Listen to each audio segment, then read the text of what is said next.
Welcome to the Rough Characters Podcast. I'm your host, Philip Overby. And I'm John Palladino. And today I'm not feeling so great because um, this episode is kind of a downer. Um, it's all about disappointments, just being let down repeatedly throughout It's my true. life. You worried me for a moment. I thought you were going to tell me you had COVID or something. No, nothing that dire. Yeah, we're going to be talking about things that have disappointed us in science fiction and fantasy. It can be a show or a movie or a game.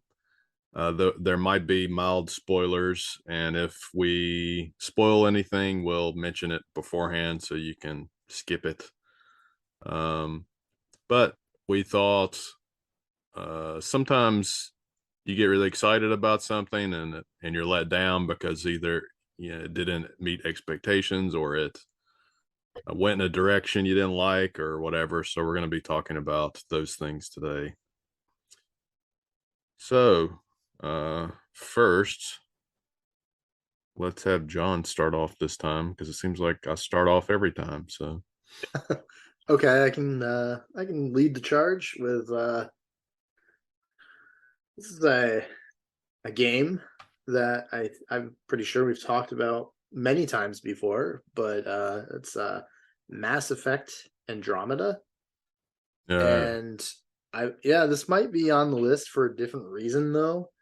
Because a lot of people hated that game for technical reasons, and I didn't actually really enjoyed a lot about the game.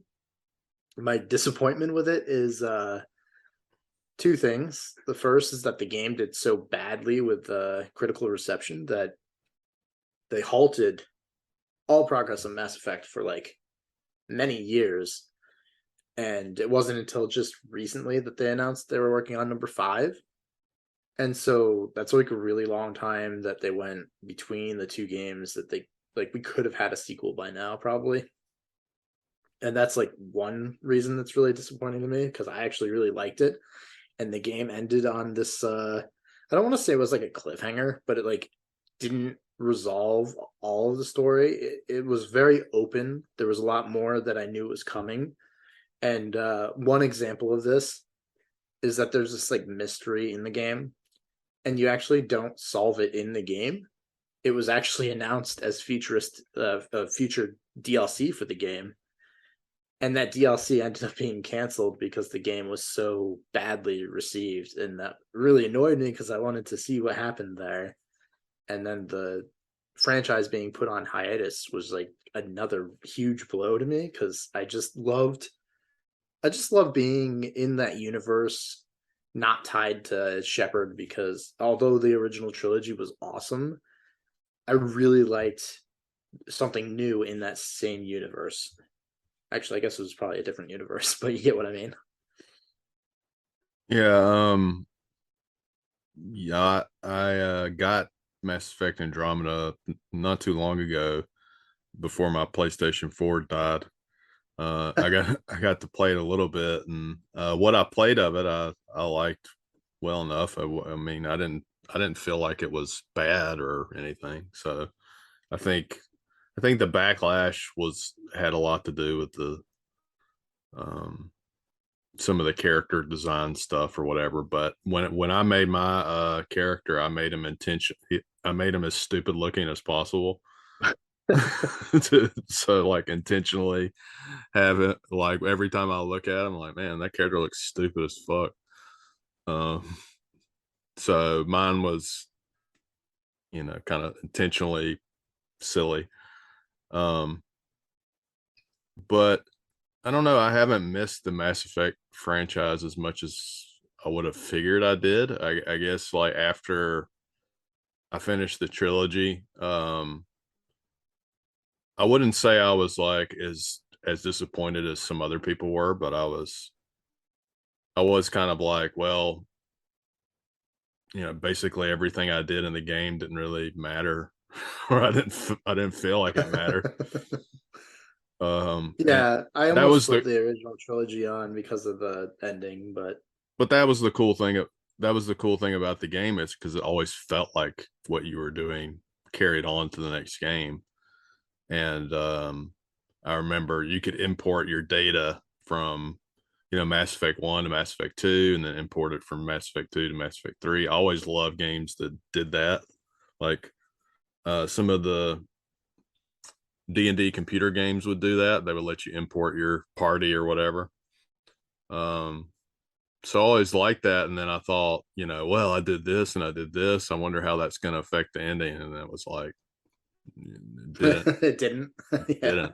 But I think they And try. I think they tried to fix it with they did a DLC that they tried to fix it with, but I don't recall. yeah, I didn't think that DLC helped at all, really. But what I will say is, I think if they had just not said anything and shut their mouths, no one would have thought about it. But the whole marketing for like the whole franchise was every decision you make is going to affect the end, and then it didn't. And it's Mhm. like, what the fuck? Why did you advertise it this way? And if they just didn't say that, I think people would have been fine with the ending. So I did almost put the original trilogy on this disappointing list because of that. But I thought, it's kind of been talked about a lot. I figured I'd come in with a bit of a spicy take, I guess. Okay. My pick is kind of associated. Well, not associated with that specifically, but um, one thing I'm disappointed in, just in general. It's not a series, or it's not a it's not anything. Just a general disappointment.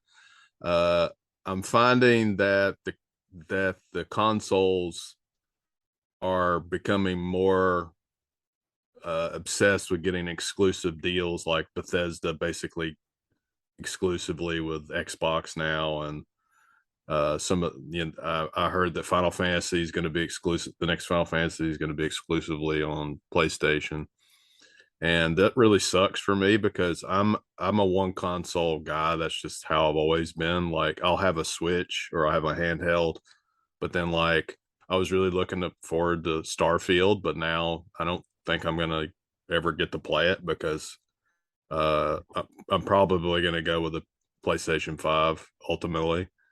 Um, and that's just a general disappointment with corporate greed, I guess, that I can't play certain games I want to play. But and I think it kind of ties into like also the streaming services. Like there's certain shows I want to watch, but I'm not going to pay for Amazon Prime or Disney Plus and all this kind of different stuff. And then I don't know. I There's a just lot of those. There's a yeah, lot of those streaming services. there's just so many things I want to watch, but it's like they're all so exclusive now. It's like you got to spend all this money to play one thing you want to play. Or I'm just not. I've just never really been a huge Xbox person. I just feel like PlayStation has always been a bigger RPG uh, producer as far as like games I want to play. So that's just a general disappointment with the current gen, I guess, with consoles, is that there's probably a lot of cool games I'm not going to get to play just because I don't want to spend 500, 600 bucks on like two different systems or whatever. Yeah, it's kind of funny you say that because I think you know already that I'm a huge RPG buff. Yeah. But my preferred console now is Xbox. It used to be PlayStation until I think it was like what the 360 and the PlayStation 3 was when I ended up switching sides, I guess you could say. But I've always had both systems because of the exclusives, and PlayStation does tend to have a lot more RPGs, and so I generally had both systems. That I was really excited. I got a PlayStation 5, got that for Christmas actually, And I can't remember if it's right before Christmas or after that I found out the Knights of the Old Republic remake was canceled or delayed indefinitely, which is kind of annoying because that was like a big reason why I was looking forward to having the PlayStation. But you know, but I agree. The exclusives are a pain in the ass, and it is annoying having both systems because, like I said, I got my PlayStation 5 on Christmas. It is, as at the time of recording, this is February 24th that we're talking right now for me. Yeah. And um the the PlayStation 5 has not been played yet. I've set it up, but I've had no reason to play it. None of the exclusives yet. I mean, if we're talking just games in general, this new wave of consoles have been incredibly lacking. Just in terms of any games. I think this year is going to be the year that things like really change and there's going to be a lot of heavy hitters. But in general, it's already kind of started to see a bunch of like big games coming out. But I don't know. It seemed like they released both these big consoles and like they didn't have the software to go with it. It was just like a wet fart for a couple of years, you know? Well, I think one thing that is also kind of disappointing about the consoles is that I think they've kind of repositioned themselves as not just a gaming console, but it's a it's a multi-purpose whatever, you Yeah, know. it's like an entertainment center now, right? I think that's Yeah. what the Xbox marketed their it's the Xbox before this, the Elite. I think they marketed as like a digital home console or something. Yeah. I mean, I'm fine with that, I guess, but like um I mean it is good to be able to like play Netflix or like different services on your PlayStation or whatever, but it's like, I mean, honestly, the reason I buy something like that is not to, watch TV, it's to play games on it. So, um, I've been pretty loyal to Nintendo the past several years as far as like getting every handheld console. I've never really been big on their, main consoles, but I think if they continue in the direction they're going in with the Switch, where it's like you can switch back and forth, um, you know, it's basically like I either choose between Xbox and PlayStation every generation, and then Nintendo. So Nintendo's always on the side, but yeah, it's like every generation I have to pick. Like, all right, am I going to stay loyal to Sony or am I going to get an Xbox? And I definitely not going to get both of them. It's just not uh, feasible for me. Like playtime, um, I barely play my PlayStation these days anyway, so it would have to be like a really big game to get me hyped for it. So Yeah, I'm like the same way, dude. I like living in my like 12-year-old self still, where it's like, oh my God, I have to have both because if I don't, how am I gonna play all these awesome games? And even my Xbox Series X, the refrigerator Xbox, I hardly like I hardly play it. Like a game will come out and I'll be like, yes, and I'll buy it and I'll play that game. And then I'll either beat the game or more than likely, I don't really beat a lot of games anymore.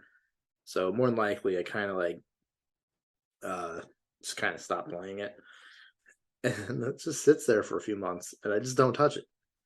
But I do agree, the Switch is not a bad console. It's nice because it's handheld, so I go to bed and I'll like play a game for a while before I go to sleep. yeah, I mean, I lay in bed most of the time. So okay, what's your next disappointment? All right, have you heard of the TV show The 100? I have heard of it, but I've never watched it at all. All right, so The 100 is a CW show. Mm. Not a channel I typically like. Actually, it's the only CW show I've ever watched. Uh, but I heard it was really good. And I gave it a chance. I watched the first episode, and while I liked the concept a lot, I was a little put off by the first episode for a number of reasons. But I think part of that was more of like this is a pilot show or episode, so I kind of pushed on, and I really ended up liking that show a lot. It was really good for a long time, and I was surprised by that because, again, CW not typically my type of shows. And the 100 really surprised me. I thought it was a great and interesting show. I wish it was a tiny bit more mature than it was, but you know, what can you do? And by God, I don't know what they did with the last couple seasons. It got so wildly stupid and unbelievable. It was almost painful to watch. And that last episode was easily one of the stupidest things I think I've ever seen.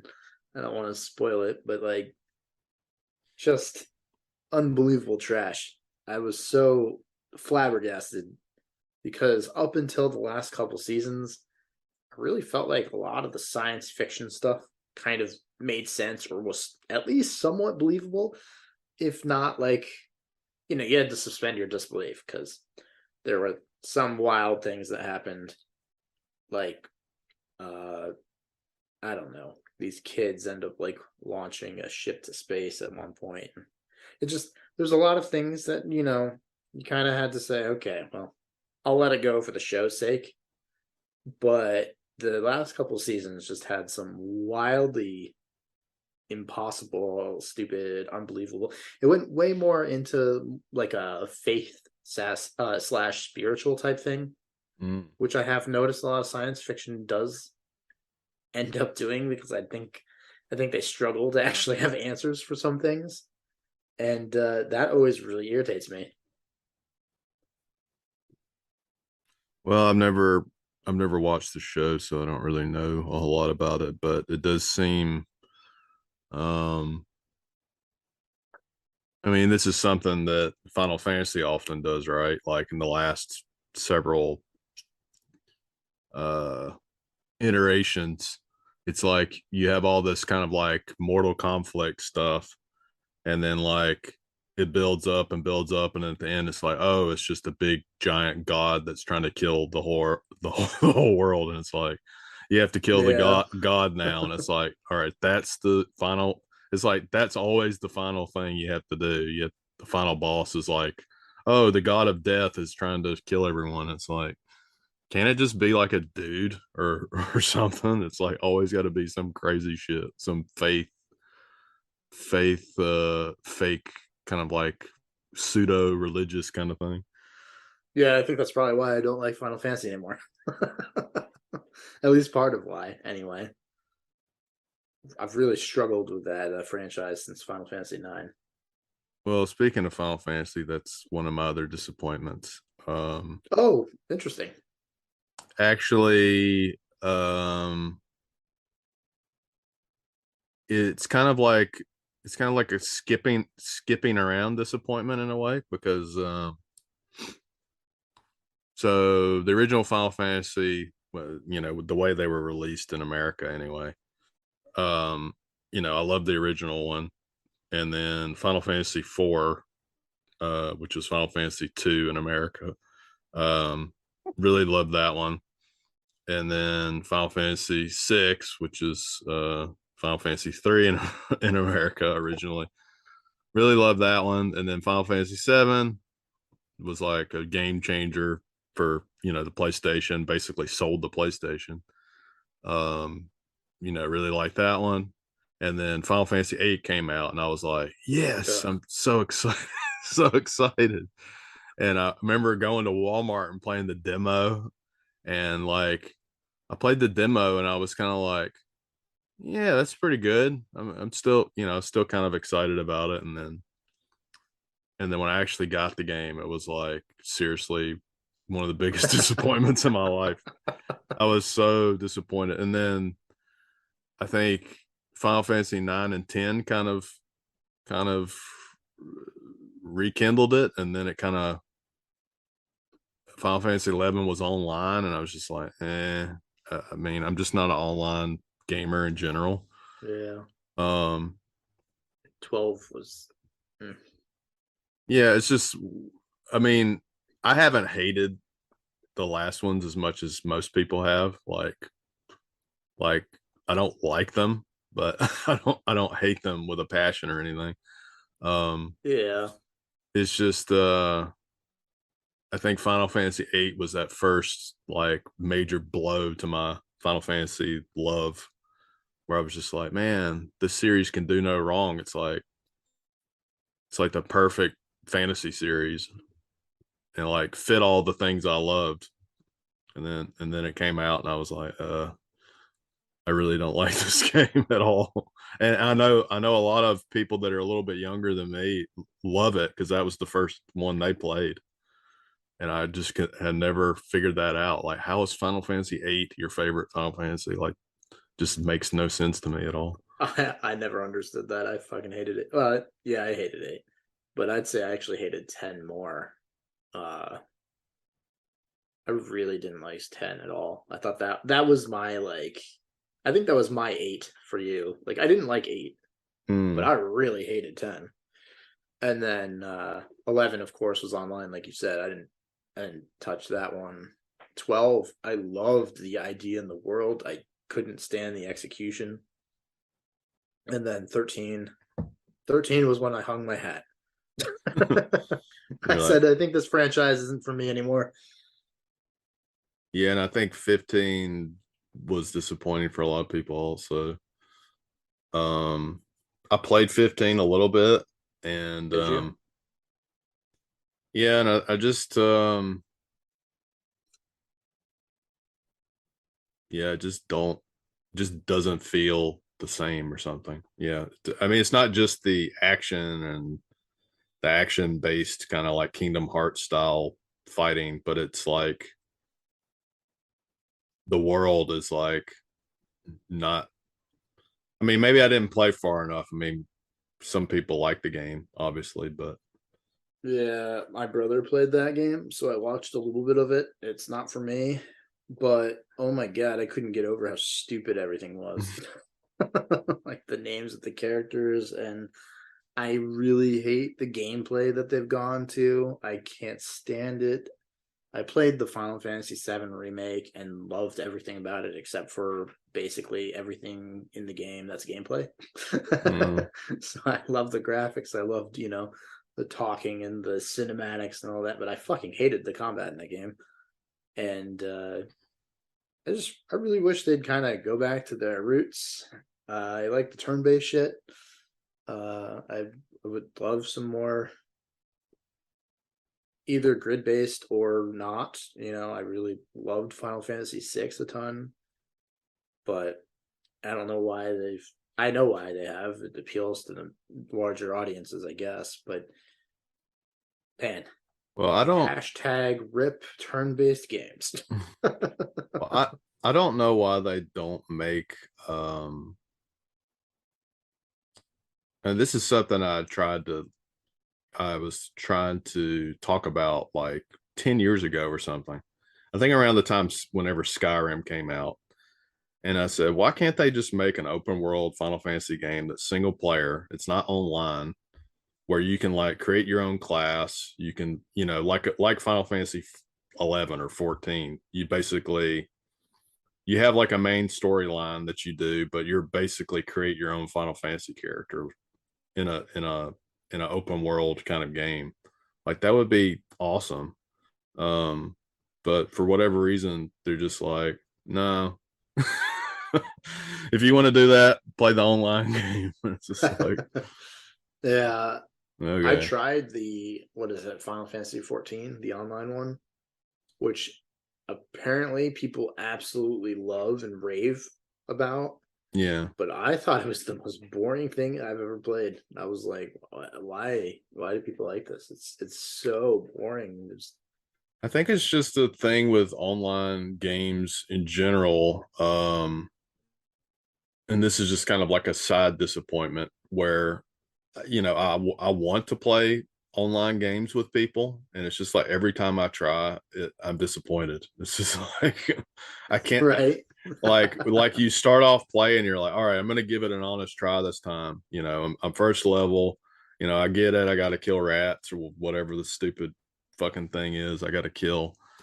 Um, but it's just always been disappointing because I never find people that want to play with me, or like, people do, they get really, really into it. And then like, I'm not, I'm more of a casual online person, I guess. So like, I'm not hardcore, like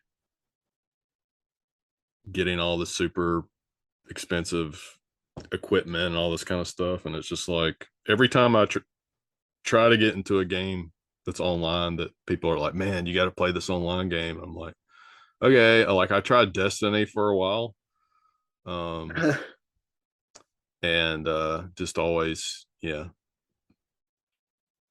got paired up with people that didn't talk or I don't know. It's just like it's just a general disappointment. Right. Yeah. Destiny was okay. Destiny 2 was terrible. I don't know. It was okay. I don't understand why it's as big as it is, honestly. But to each their own. All right, what's your next sad Next one moment? is another TV show, and I don't believe you've seen this one either. It's called Raised by Wolves. Um, I just recently heard about it, but I don't know anything about it other than people either seem to either love it or hate it. It seems to be one of those type of Okay. things. It's an interesting idea. It's an HBO show. It was canceled after 2 seasons. Uh, Basically, the idea is, and I might get some of these details a little bit wrong, and if I do, I apologize to anyone listening. It's been a little while since I've watched it, but I can't remember. I think it was Earth was destroyed.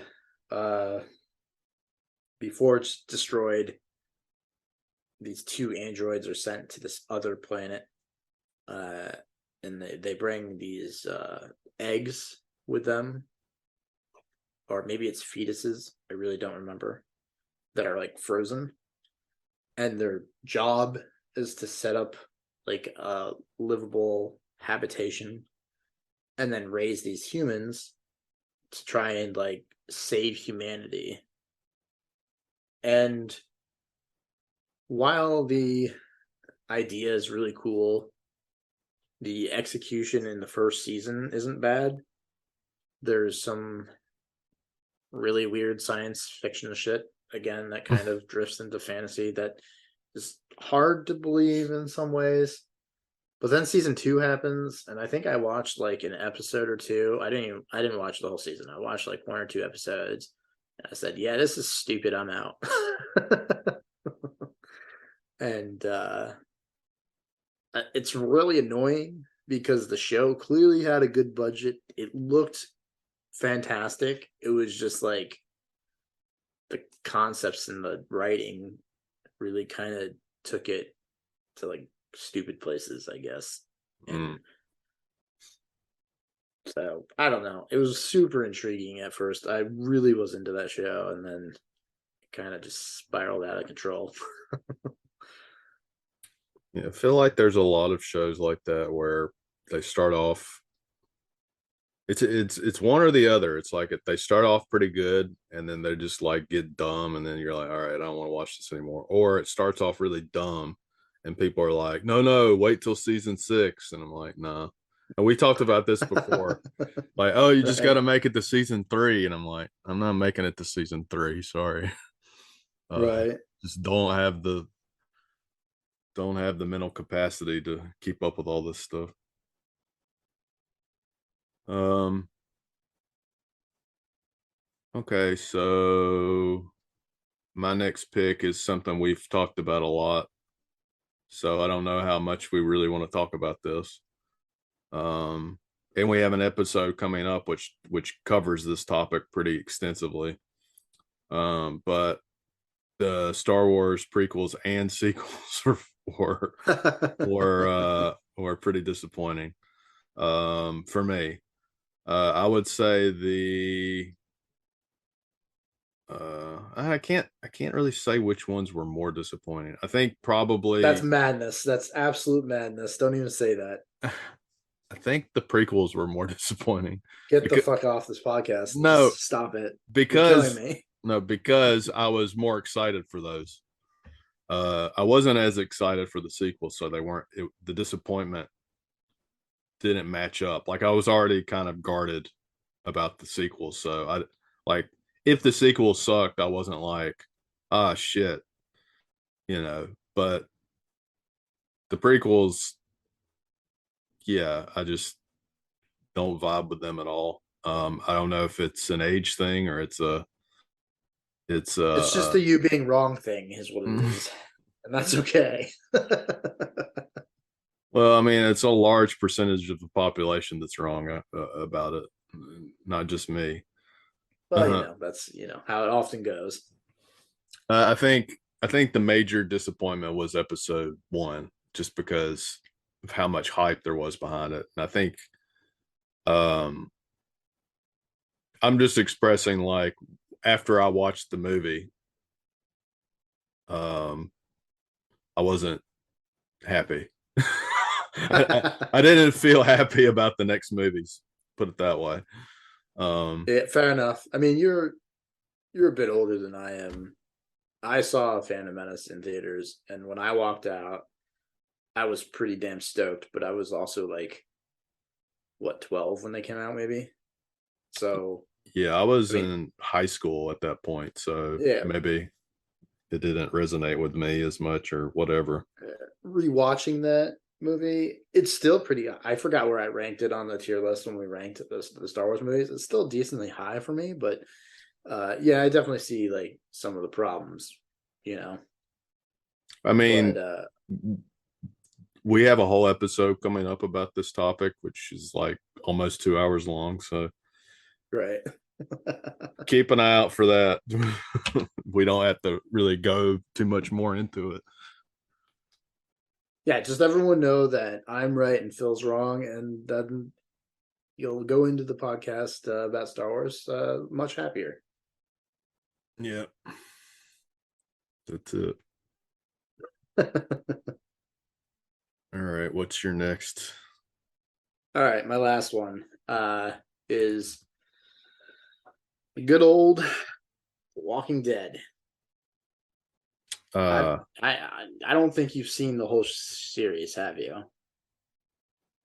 no, I don't know if we talked about this on a previous episode or not. It seems like maybe we have, I think we have. I but don't remember, I made it to but see I made it to season three, and then that was it. yeah, that's right. Okay, so I originally made it, and I might have said this on a different podcast at one point, but I originally made it to season, I think it was season 6 finale, and by that time, I felt like the producers and the writers were just playing with the audience in a way that was just stupid, playing towards commercial breaks, playing towards the mid-season finale, playing towards the finale, and they left it on such stupid cliffhanger that between seasons, you might even know this. I think the cliffhanger, it's when Negan shows up and he swings the baseball bat and it hits like the camera and the camera gets bloodied, and then you have to wait half a year to find out who he kills.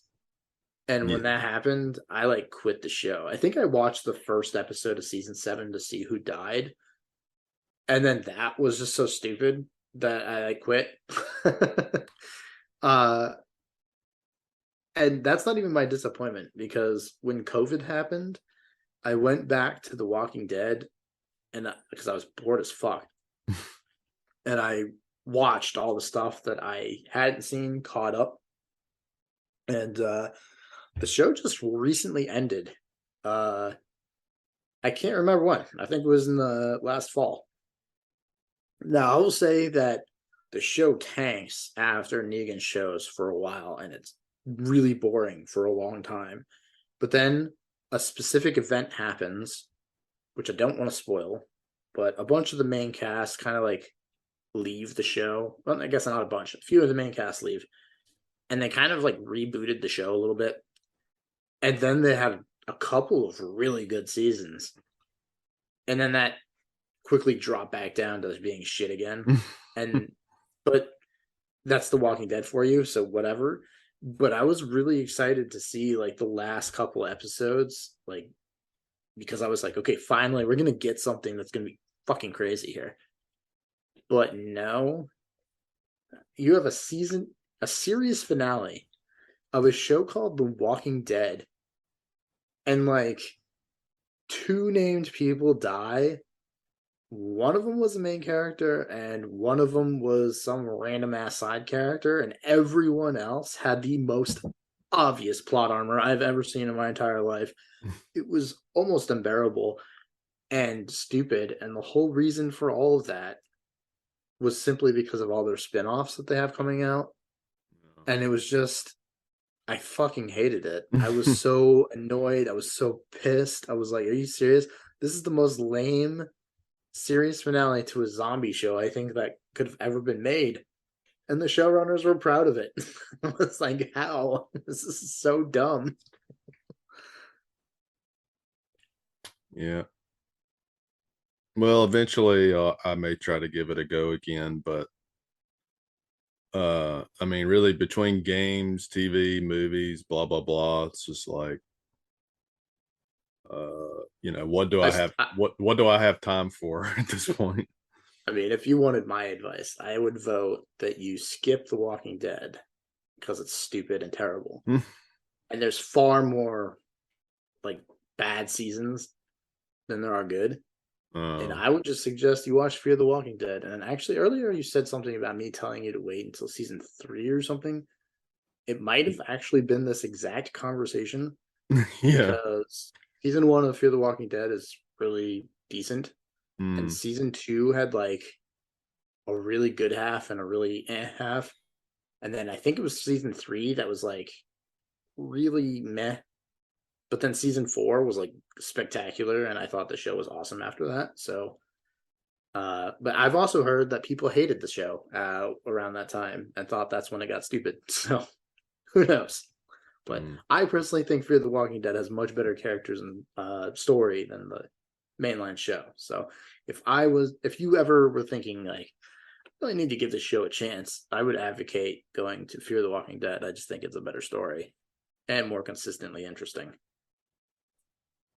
Well, I think Last of Us has covered me for zombie stuff, or not zombie, or whatever you want to call it.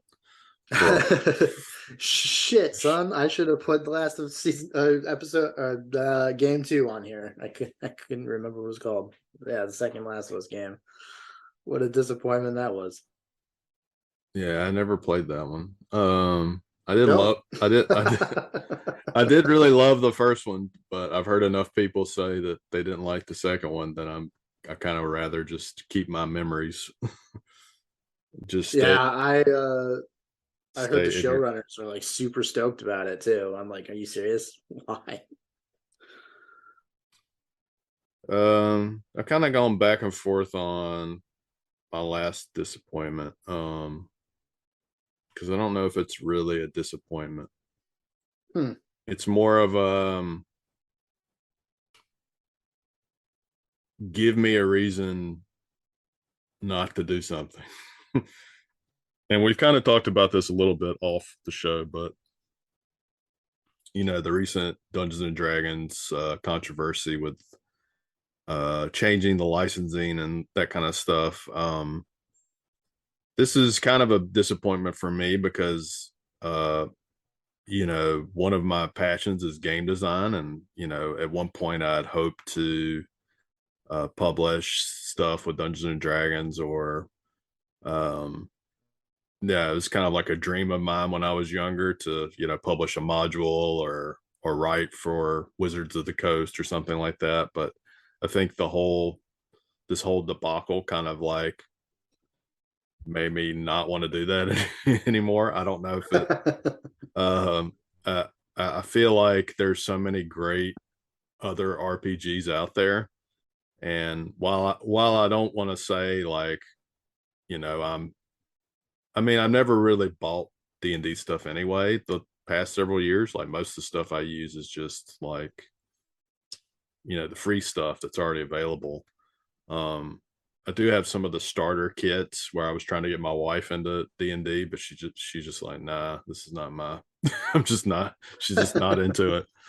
Um, and that was a major disappointment for me too, because I really, you know, me and my wife play a lot of board games, but I was really wanting to get her into, you know, tabletop games because I mean, shit, you can get so much content out of that, so much playtime out of like a tabletop game compared to a board game. Like a board game, you can play, you know, a lot and enjoy it, but there's just certain ones you're going to play them maybe 2 or 3 times, and that's it. You're probably very unlikely to play them again. Um, Whereas a tabletop game, you can, you know, stretch for years and years and years.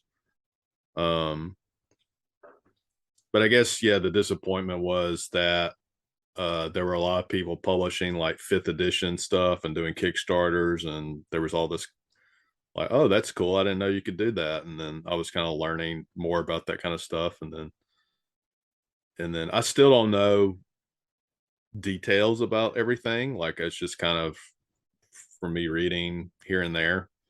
But essentially, it just doesn't sound good for people that have published like third party stuff. Um, so I guess that's a disappointment in regards to like I'm probably not going to go that path now because of that, you know. It's funny that basically everything you said, I've had the opposite opinion or experience. So I've never wanted to publish with D&D. Unlike you said you haven't really bought a lot of the stuff. I've bought, with the exception of the last couple years, almost every single book. Disregarding the adventures, I have a couple of those, but I don't really like those. I like the source books. And I've also bought quite a few of the Kickstarter ones from a few different companies. They make some amazing like third party stuff. And also, unlike you, I copped up pretty good on the specifics of what was happening and the drama and the shady shit that they were pulling. And then also opposite you, I didn't really care because it didn't affect me personally. Now, having said that, I don't mean that I don't have sympathy and I didn't feel that everything that Wizards of the Coast was getting was like right. I definitely supported the idea of the boycotting and the forcing Wizards of the Coast basically to go back on what they did, which was basically go back on a promise they had made. And so I fully support that. I wasn't personally planning on boycotting them, I guess you could say, myself, because again, it didn't matter to me all that much. I already had the books. I haven't played D&D for a long time, so I haven't bought anything recently, so I didn't feel like I was, supporting them either. But yeah, I definitely think that what they did was a load of horseshit. Yeah. uh, Yeah. I mean, Trying to take control of everything you own. I think that was the most gross, sick part, was that the clause in the new what is it, the open something license, the OCL anyway, uh the one clause that really pissed me off as a creative person myself was that anything that you make, whether uh basically anything that you make under their license, you have to submit all your materials to them so that A, they have it all and they know what you're doing. B, they can take it and use it for whatever they want and not compensate you. Like, that floored me. I was like, what? So I'm definitely glad they reversed their stuff on it. But again, it didn't really personally affect me all that much. I definitely was angry at them and thought they were being really dumb, money hungry idiots. But uh, and now they've reversed it, so I can't say that I plan on not buying more of their stuff. But I haven't played D&D in, I don't know, 3 years now, 2 years. I don't remember how long it's been. I just have found that other alternatives have interested me a lot more. I think Starfinder might be my like number one alternative that I've played and really liked. I love that game. And Well, well, sorry, what? we've been playing D&D on the podcast technically, but it's not like a real game. You're just using the Oh yeah, D&D yeah, yeah, system. yeah. Yeah, we're just fighting. I guess what I meant was like serious role play. Of course we've had our little mock battles and stuff, but I guess I wouldn't have considered that playing D&D. Yeah. I like so yeah, you're right. We have used D&D and played out some battles, but it's it's for fun. It's kind of a joke. It's not like we're actually role playing. We're not creating real missions or anything. So Yeah. uh, yeah, I suppose you're right there. But in terms of like sitting down and playing a campaign, I guess is really what I meant. I just haven't done that with D&D for a long time. Well, I mean, I know enough about the what's going on, but like the particulars, like the fine print kind of stuff, I didn't know. The legalese, so to speak, like this affects this and this affects this. Uh, Basically, the main thing that I thought was pretty shit was like um retroactively, what was it, like retroactively owning people's stuff that they've already published or something. That was the crazy thing that I heard. Honestly, everything they did was crazy. That the trying to own everything that you made in the future, the fact that if you made I forgot how much money it was, over $500,000, then you had to pay them some insanely high like percentage of what you earned, which actually, now I don't know the facts on this because I didn't do the math and the research myself, but I had watched quite a few videos when this was happening about different outrages and stuff. But it was something like the percentage was so high that if you were to do a Kickstarter and raise over a certain amount, you probably wouldn't actually be able to afford to do it because it was just so ridiculous. So it like incentivized people to like cap out like fundraisers and stuff because it would be no longer feasible to continue after a certain amount. I think it was $500,000, but I might be incorrect there. And I think the theory there is that they were specifically targeting companies like Paizo, who Yeah. make Starfinder and Pathfinder, which is based on the D&D systems. And I just think that's a really shitty thing to do. And they were trying to revert, like you said, all of the old stuff, which is crazy to me. Because how can you do that? It was published under an agreement already. Like that's crazy. So I'm Well, super glad that they reversed their decision because of all the backlash. but there was one thing that I remember was Hasbro's a huge company, and um the one part of the one part of the previous license was something like um you can use this material forever, basically, but the wording was like in legal terms it didn't mean forever. It would I forget what the actual wording needed to be, but it was like basically you can use this material until we don't want you to anymore. The way it was worded previously or something. So uh it needed to be more specific.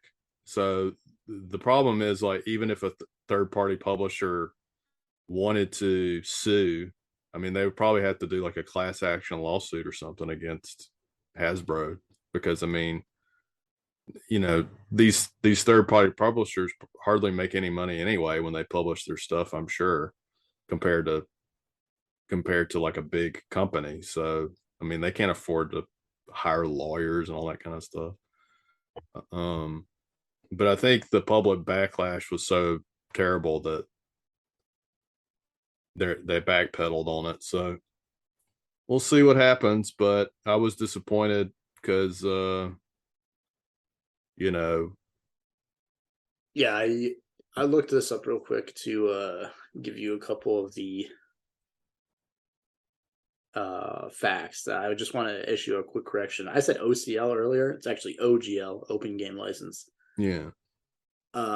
This is the thing I was mentioning. As I said, 500,000. It's actually 750,000. If you earn over $750,000 per year, so I guess this would be multiple. This could include multiple products. I think, I don't really know. It's a little hard to tell. It's over 750,000 per year. You have to pay a royalty fee to Wizards of 25%, or if funded through Kickstarter, it'd be 20% for all income after that point. And I specifically remember income is before anything like taxes or cost. It's just on top of the income. So that's before you subtract anything, which is absurd. Well, I think they're making several groups kind of bound together to make their own license, like Paizo and a few other companies. All the big competitors, I guess, did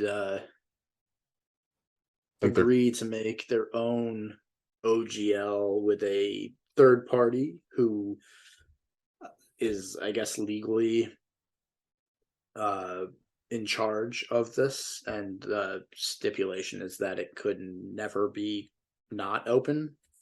I don't know the specifics so much on that, but it's just funny that they did this. And Wizards of the Coast reverted their changes to their OGL, but like all the other companies are like, yeah, fuck you, we're just gonna keep doing this, and we're like kind of done with you because you tried to go back on your word. And I can't predict the future, but I really, really think that this did like just insurmountable damage to their brand. Like, I would be amazed if their player count ever like returned to kind of the height that it was. I mean, maybe one day, but it just, and they got blasted, and a lot of companies don't want to work with them anymore. It's just crazy. The new thing is called ORC or something, ORC. The new thing that these other publishers are putting together. Oh, okay. I don't know much about that, but I'm happy that they're doing it. Yeah, so maybe if I write my own game in the future, I would probably go in that direction rather than a D&D direction, just to be safe, I guess. Now, I mean, to be clear, I don't personally, I wouldn't worry too much. Like, if you wanted to do it for Wizards of the Coast, I don't think you should have to worry anymore with what happened. Maybe out of spite, don't work with them. Sure. I can't imagine that they try that again anytime soon. It's just like the response was incredible. It's rare when you see a community like fight back that hard and swiftly and successfully, because right before all this D&D controversy, there's been a ton of controversy with Magic the Gathering, which is also owned by Wizards of the Coast. Yeah. And all the community came together and fought back against that. And to my knowledge, Wizards of the Coast basically laughed at them. So I don't understand what happened, what the difference is here, why they reverted this change, and why they haven't changed their like stance on Magic the Gathering. But it's pretty interesting that the one community succeeded and the other did not. Well, maybe the thing with Magic the Gathering is there's no as far as I know, I mean, like people aren't creating cards or anything, are they? No, Um, so I guess the only other like vendors or companies that work with like official, and I don't even know if any of these people are official, but you have like card sleeves and card binders and extra products, play mats, things like that. So nothing that like directly affects the core product. Wizards of the Coast makes Magic the Gathering, and that's it. You can't make like Philip Overby's dark expansion to Magic the Gathering, right? yeah, That's just not how it works. So I'm wondering if that is the reason. Like they have full control and they can basically say go to hell. Like, but with D&D, there's so many like community parts, and someone did have a good point on this. I saw, like I said, I saw a bunch of videos. It's only like 20% of the community of D&D who actually buy the products, because only the DMs need basically all the books, right? The yeah, players just need the player's guide. So already you're limiting who you're selling your books to, and the DMs are a lot more. I think this was a theory. I don't know how factual this is, but the DMs are really more into the community with like the creation of stuff, and because it's just kind of what a DM does, I guess. yeah, And so I'm wondering if that was a big part of the decision to revert it, was because you just pissed off a lot of the people who you are actually trying to sell this stuff to. yeah. So I don't really know. Well, that was a big disappointment, as we just talked about for a long time. So I guess that's all for today. Any other disappointments in your life recently? uh, I haven't played it myself, so I can't say if it's a disappointment to me. But based on reviews, the new game Atomic Heart, I was really excited to play. It looked really cool. Apparently it's not that great. I've never heard of it. Atomic Heart, it's like this first person shooter, and Oh, that's the why. That's why I haven't the heard of it. basic plot is like it's a story game. It's not like a multiplayer game. And I guess people think it was inspired by BioShock a lot, and I'm not a BioShock guy, but this game looked really cool because I guess it's like an alternative history take. Mm. So I can't remember. I can't remember exactly the details. I think it's like, was it Russia that took over the world after World War II or something?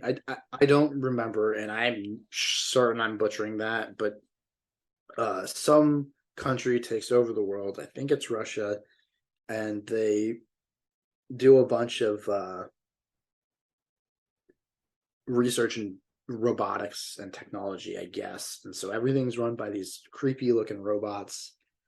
And then I guess the story is that your character going to this fair or circus or something, this event.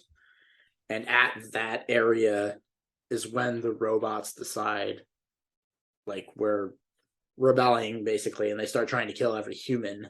And then it's kind of like you're fighting back and trying to survive, I guess. And you have like this type of magic kind of thing, and then you get different guns or something. But the robots looked really interesting, and the graphics looked really cool. And it just looked like a really neat and different game. But the reviews coming out have told me, this is probably not for me. Now, in all fairness, it is free on Game Pass, so like I guess I could still try it. But if the game is not like something I'm super excited and stoked to play no matter what, and the reviews are like middling, and I don't generally try it just because I really like to just play excellent games, I guess. Mm. So I don't know. Well, I think that wraps up our disappointment. This disappointing episode. If you're disappointed with this episode, please tell us, and then we won't do it again. Until next time, please check out The Trials of Ashmount by John Palladino. You can get it, buy it, read it, have a great time. And you Maybe can, be disappointed. yeah, maybe. And you can go to negative-hp.com and check out articles and various things I've published there. And you can also go to Grimdark Fiction Readers and Writers, where I am the head honcho there. So if you want to become part of the Grimdark community, that's a fun place to be. So until next time, try not to be a disappointment in your life. Make something of yourself. Don't be a loser. Goodbye.